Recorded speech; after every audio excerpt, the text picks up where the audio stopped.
Hey friends, please subscribe. 1 second for you, big deal for me. My name is Maya Chen. I'm 27 years old, and I'm a senior financial analyst in Boston, Massachusetts. Last Friday night, during a family dinner at my parents' house, my mother threw a ceramic bowl at my face because I refused to pour wine for my entitled sister. The bowl shattered against the wall behind me, cutting my cheek. My sister Olivia sneered and said, "Servants should know their duties." I didn't scream. I didn't fight back. I just silently walked to my room, packed my bags, and left before sunrise. When my mother came begging at my door the next morning, I stayed silent. And what happened after that shocked my entire family. When they discovered what I'd been hiding, their begging turned to panic. Stay until the end to see how this unfolded. And if you've ever been treated like a servant in your own family, hit that subscribe button and tell me in the comments what you would have done. I'd driven 3 hours from Boston to my parents' house in Hartford, Connecticut, for what was supposed to be a simple family dinner. My sister Olivia, who was 24 and still living at home, had just gotten engaged to her boyfriend, Brandon, a hedge fund analyst whose family had money, lots of it. My parents were over the moon about it. When I arrived at 6 p.m., my mother greeted me at the door with a hug that felt more obligatory than warm. "Maya, you're here. Good. I need you to help in the kitchen. Your sister is getting her nails done and won't be back until dinner." "No, how was your drive?" "No, I missed you." Just straight to what I could do for them. I followed her into the kitchen where she had an elaborate spread prepared. Roasted duck, glazed vegetables, homemade pasta, 3 different desserts. "This is a lot of food for 4 people, I said. "Brandon's parents are joining us," my mother said, chopping herbs. "I want everything to be perfect. Olivia's future in-laws need to see that we're a good family." "When were you going to tell me?" She waved her hand dismissively. "I'm telling you now. Can you set the table? Use the fine china, and make sure the wine glasses are spotless." For the next hour, I set the table, polished glasses, arranged flowers, and helped cook, while my mother barked orders like I was kitchen staff.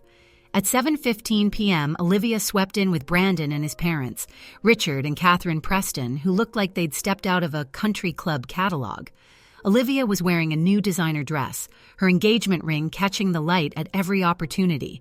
She barely acknowledged me. "Maya, this is Brandon's family," my mother said, her voice dripping with practiced charm. "Richard and Catherine, this is our older daughter, Maya. She works in finance in Boston."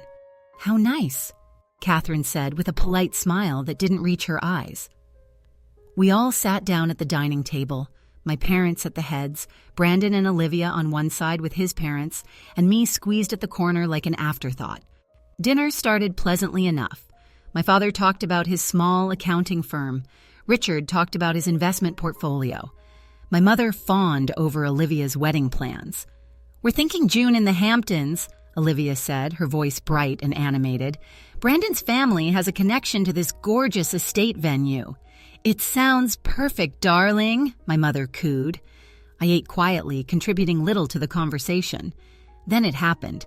Olivia picked up the wine bottle in front of her and looked at me expectantly. "Maya, can you pour wine for everyone?" I glanced at the bottle. It was right in front of her. She could easily pour it herself. "The bottle's right next to you," I said calmly. The table went quiet.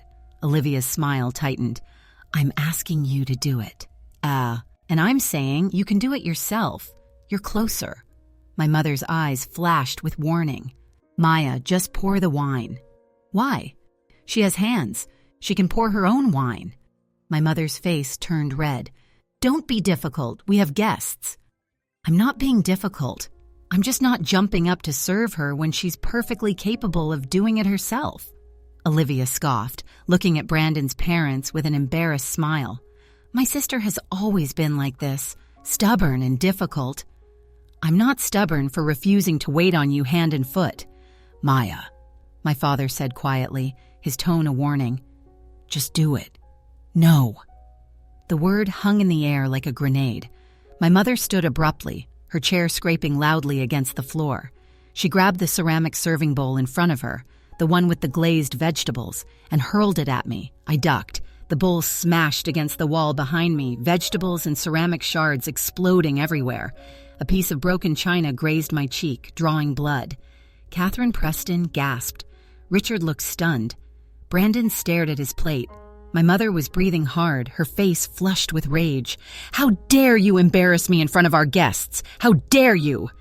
I touched my cheek. My fingers came away red. Olivia, instead of looking shocked or concerned, leaned back in her chair with a cold smile. "Servants should know their duties," she said, her voice dripping with contempt. I stood up slowly, my chair scraping back. No one spoke. I grabbed my napkin, pressed it to my bleeding cheek, and walked out of the dining room without a word. "Maya, get back here," my mother shouted. "We're not done." I ignored her. I walked upstairs to my old childhood bedroom, closed the door, and locked it. My hands were shaking. Not from fear, from fury. For 27 years, I'd been the responsible daughter, the one who got good grades, went to a good college, got a good job, the one who helped pay for their roof repair when my father's business was struggling. Gee, the one who sent money for Olivia's emergencies that always seemed to involve shopping sprees. And this was how they treated me, like a servant, like I was less than. I pulled out my phone and texted my roommate in Boston. "Me, can you pick me up from Hartford tomorrow morning, early, like 6 a.m.? Jess, everything okay? Me, no, but it will be." I pulled out my suitcase and started packing. Every piece of clothing I'd brought, every toiletry, every item that was mine. Downstairs, I could hear muffled voices, my mother's shrill tone, my father's low rumble, Brandon's parents making their excuses to leave. I didn't care. What I did next would change everything. I didn't sleep that night. I lay in bed, staring at the ceiling, my cheek throbbing where the ceramic had cut me. I'd cleaned and bandaged it, but it would probably scar. Good. Let it scar. Let it remind me of what they really think of me. At 5:30 a.m., I heard movement downstairs. My mother was up early, unusual for her. At 6:15 a.m., there was a soft knock on my door. "Maya?" My mother's voice was quiet, hesitant. "Maya, are you awake?" I said nothing. "I know you're upset. Can we please talk?" Silence. "Maya, open the door, please." I sat up in bed, fully dressed, suitcase packed, and sitting by the door. I said nothing. "I'm sorry, okay? I'm sorry I threw the bowl. I was stressed with Brandon's parents there, and you weren't helping." Wasn't helping. Even her apology was an accusation. "Maya, please, don't be like this." I heard my father's voice in the hallway. "Martha, let her cool off. She'll come around." "She's being ridiculous," my mother hissed, loud enough for me to hear. "All she had to do was pour some wine. Is that so hard?" I checked my phone. Jess had texted. "Jess, pulling up now. I'm parked on the street." I stood, grabbed my suitcase, and opened the door. My mother stood there in her bathrobe, her face haggard. "Oh, good. You're up. Let's talk." I walked past her without a word. "Maya? Maya, where are you going with that suitcase?" I walked down the stairs. My father was in the kitchen making coffee. "Maya?" he called. "What's going on?" I didn't answer. I walked straight to the front door. "Maya, stop!" My mother was following me, panic rising in her voice. "You can't just leave." I opened the front door. Jess's car was idling at the curb. "Maya!" My mother grabbed my arm. I turned to look at her, really look at her. She looked older than I remembered, tired, desperate. "Let go," I said quietly. "Not until you talk to me." "Let go." My father appeared behind her. "Maya, let's all calm down." "I'm perfectly calm," I said. "I'm just leaving." "You can't leave. We're your family." Family doesn't throw dishes at each other's heads. Family doesn't call each other servants. Olivia was just joking, was she? I pulled my arm free, because it didn't sound like a joke. It sounded like how she actually sees me. My mother's face crumpled. "Don't do this. Don't leave like this." "I'm not doing anything. You did this. Last night when you threw that bowl at my face. When you chose Olivia and her rich fiancé over me. Again. That's not fair. Life isn't fair, Mom. You taught me that." I walked to Jess's car, put my suitcase in the trunk, and got in the passenger seat. Through the window, I could see my mother standing on the front steps, crying. My father had his arm around her, looking confused and helpless. Olivia appeared at the upstairs window, watching with crossed arms and no expression. "Drive," I told Jess. She did. The calls started before we even reached the highway. My mother, 12 calls in the first hour. My father, 6 calls. Even Olivia called once, which was shocking. I didn't answer any of them. When we stopped for coffee, I blocked all 3 numbers. Are you sure About this? Jess asked, watching me delete voicemails without listening to them. I've never been more sure of anything in my life. What did they do? You didn't tell me details. I told her everything. The dinner, the wine, the bowl. My sister's words. Jess's mouth fell open. Your mom threw a bowl at your face? I pulled down the bandage to show her the cut. Maya, that's assault. You could press charges. I know. Are you going to? I don't know yet. Right now, I just want to go home and figure out my next move. Back in Boston, I walked into my apartment and immediately felt the weight lift off my shoulders. This was my space, my home, where I paid the rent, bought the furniture, made the rules. No one here would call me a servant. That evening, after I'd showered and changed and eaten something, I sat down at my laptop. I opened my email and started typing. To Mom, Dad, Olivia. Subject, final communication. I'm sending this email because you won't stop calling and texting, and I have things that need to be said. What happened last night was unacceptable. Not just the bowl. Though yes, throwing a ceramic bowl at someone's head is assault. I have the cut on my face to prove it, and I've documented it with photos. But worse than the physical violence was what it represented. The way you've treated me my entire life.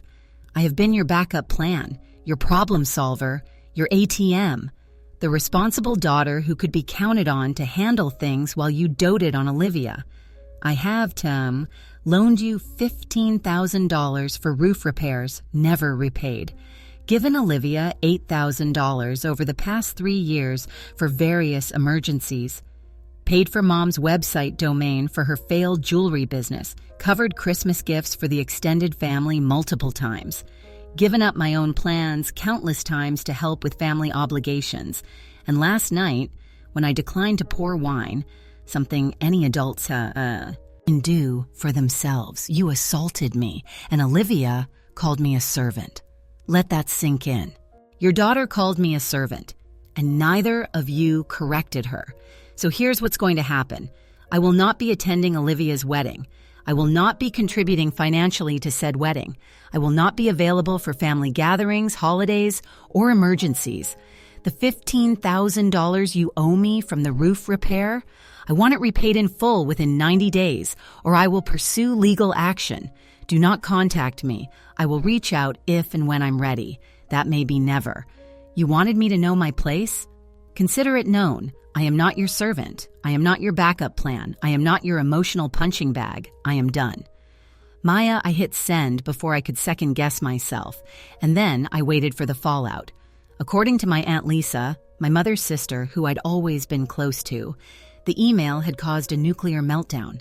She called me 2 days later. Maya, what happened? Your mother called me sobbing. Something about a fight at dinner? I told her everything. There was a long silence. Then, she threw a bowl at you? Yes. And you have a cut? Yes. I took pictures. Jesus, Maya, I'm so sorry. It's not your fault. Your mother is telling everyone you stormed out over nothing, that you overreacted to a simple request. Of course she is. But Olivia really called you a servant? Word for word. Lisa sighed heavily. That girl has been spoiled rotten her entire life, and your mother enables it. I know, that's why I'm done. Are you really not going to the wedding? I'm really not going to the wedding. Your mother is going to lose her mind. She's already stressing about what people will think if you're not there. That's her problem, not mine. A week after I sent the email, my cousin Rebecca sent me a screenshot. It was from Olivia's private Instagram story, the one she thought only her friends could see. But Rebecca had access. The post was a photo of Olivia at a bridal boutique trying on dresses. The caption read, "Wedding planning is so stressful when your own sister is trying to sabotage you because she's jealous. Some people can't handle seeing others happy." Bridezilla sister Tawisha. Family drama. I stared at the screen in disbelief. Sabotage? I muttered. I haven't said a word to anyone about her wedding. I screenshot it and sent it to Aunt Lisa with the message, "For the record." An hour later, Lisa called me. "I showed this to your mother." And she's defending Olivia, says you're making things harder than they need to be. Of course she is. But Maya, there's something else you should know. The wedding might not happen. I sat up straighter. What? Brandon's parents apparently had some concerns after that dinner about the dynamics in your family. Catherine Preston has been asking questions about Olivia's maturity and work ethic. Because Olivia doesn't work. Exactly. She's been living off your parents, and apparently off the money you've been sending. Catherine found that out somehow. How? I don't know, but she's not impressed. And there's talk that the Prestons might be having second thoughts about the engagement. 6 weeks after my email, I received a certified letter from my parents. It was from a lawyer. My stomach dropped. Were they actually suing me? I opened it. It wasn't a lawsuit. It was a response to my repayment demand. The letter stated that my parents acknowledged the $15,000 debt, but claimed they were unable to pay it in full within 90 days due to financial hardship. They proposed a payment plan, $500 per month for 30 months. I called my own lawyer, a friend from college who did contract law. Can I accept this payment plan or should I push for the full amount? She reviewed the letter. You can accept it, but make sure it's in writing and legally binding. If they miss a payment, you can. And pursue legal action for the full balance. Do it. We drafted a formal agreement. My parents signed it. For the first time in my life, they were actually being held accountable. 3 months after the disastrous dinner, I got a text from Rebecca. Rebecca. OMG, Olivia's engagement is off. Me. What happened? Rebecca. Brandon's parents put pressure on him. Said Olivia wasn't mature enough for marriage, that she needed to get a job and live independently first. Brandon tried to defend her, but they threatened to cut him off financially. Me. And he chose money over her. Rebecca. Yep. He broke up with her last night. Your mom is devastated. Olivia has locked herself in her room and won't come out. I should have felt vindicated. I should have felt happy that karma had finally caught up with them. But mostly, I just felt sad.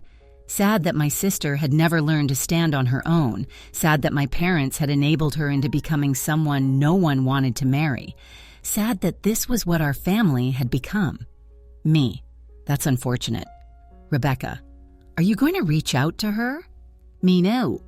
No. Rebecca. Really? She's your sister. Me. She called me a servant, Rebecca. She stood there while our mother threw a bowl at my head. She's not my responsibility. Rebecca. Fair. 4 months after I left Hartford, my mother showed up at my apartment in Boston. I was home alone on a Saturday afternoon when I heard a knock. I looked through the peephole. My mother stood there looking small and tired. I didn't open the door. Maya, I know you're in there, she said through the door. Your car is in the parking lot. Silence. Please, I just want to talk. 5 minutes. I stood there, debating. Part of me wanted to open the door. Part of me wanted to turn around and walk away. I opened the door a crack, the chain still on. What do you want? She looked at me through the gap, her eyes red-rimmed. Can I come in? No. Maya, say what you need to say from the... She took a shaky breath. I'm sorry.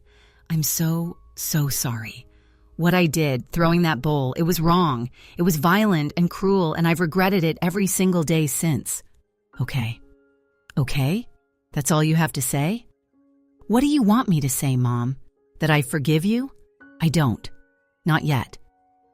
What will it take? What do you need from me? I need you to understand that I'm not your servant. I'm not your backup plan. I'm your daughter, and I deserve to be treated with respect. I know. Do you? Because you've been treating me like hired help my entire life. Olivia gets praised for existing. I get criticized for not doing enough. Her face crumpled. That's not true. It is true. And you know it. Olivia's engagement fell apart, my mother said quietly. I heard. She's devastated. She barely leaves her room. That's unfortunate. My mother looked at me, hurt. You don't care? I care that my sister is hurting. I don't care about the engagement that was built on me being called a servant. She didn't mean it. Yes, she did. And you know what? That's on you. You raised her to think she was better than me. You let her treat me like I was beneath her. And now she's learning that the world doesn't work that way. You're being cruel. No, Mom, I'm being honest. There's a difference. She wiped her eyes. Can you please come home? For Thanksgiving? Olivia needs her family right now. I'm not coming home for Thanksgiving or Christmas or any holiday. Not until you and Olivia both understand what you did wrong. We do understand. Then prove it. Go to therapy, both of you, work on yourselves. And maybe in a year or two, we can talk about rebuilding this relationship. A year or two? You threw a bowl at my head, Mom. You don't get to set the timeline for my healing. She stood there, tears streaming down her face. I miss you. Then you should have the ut about that before you assaulted me. I closed the door. Looking back, that dinner was the moment I finally saw my family clearly. For 27 years, I'd played the role they'd assigned me.